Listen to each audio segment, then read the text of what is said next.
ही शायद मोटी-मोटी किताबें और बोरिंग लेक्चर याद आएं।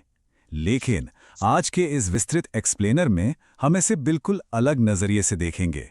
खास तौर पर अगर लक्ष्य आरएसएमएसबी परीक्षा और एक बेहतरीन शारीरिक शिक्षक बनना है, तो ये विषय सिर्फ एग्जाम पास करने के लिए नहीं है, बल्कि मैदान पर और क्लासरूम में जादू करने का एक असली ब्लूप्रिंट है। चलिए बिना किसी देरी के शुरू करते हैं। बड़े बड़े सिद्धांतों और मनोवैज्ञानिक मॉडलों में उलझने से पहले आइए एक बहुत ही बुनियादी सवाल पर गौर करते हैं।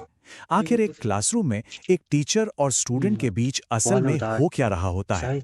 वो कौन सा जादुई कनेक्शन है? वो कौन सी अदृश्य बातचीत है जो ज्ञान को एक दिमाग से दूसरे दिमाग तक पहुंचाती है?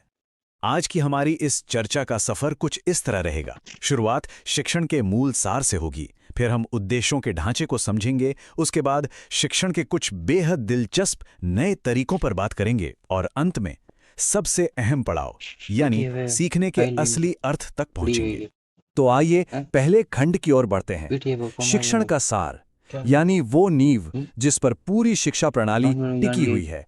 सोचिए, काफी समय तक ये माना जाता था कि शिक्षण सिर्फ एक द्विध्रुवीय या बाइपोलर प्रक्रिया है। एडम्स का यही मानना था कि इस पूरी कहानी में सिर्फ दो ही मुख्य किरदार हैं, टीचर और स्टूडेंट। लेकिन फिर एंट्री होती है जॉन डीवी की। उन्होंने इस पूरी सोच को ही पलटकर रख दिया और एक बेहद जरूरी तीसरे पहलू को सामने रखा, जिसने एजुकेशन को देखने का पूरा नजरिया ही बदल दिया। डीवी के इस त्रिध्रुवीय या ट्राइपोलर मॉडल को समझना बहुत ही दिलचस्प है। इसमें टीचर एक स्वतंत्र चर यानी इंडिपेंडेंट वेरिएबल है और स्टूडेंट आश्रित चर या डिपेंडेंट वेरिएबल है। और इन दोनों के बीच जो मजबूत पुल का काम करता है वो है हमारा पाठ्यक्रम, जिसे मध्यस्थ चर कहा गया है।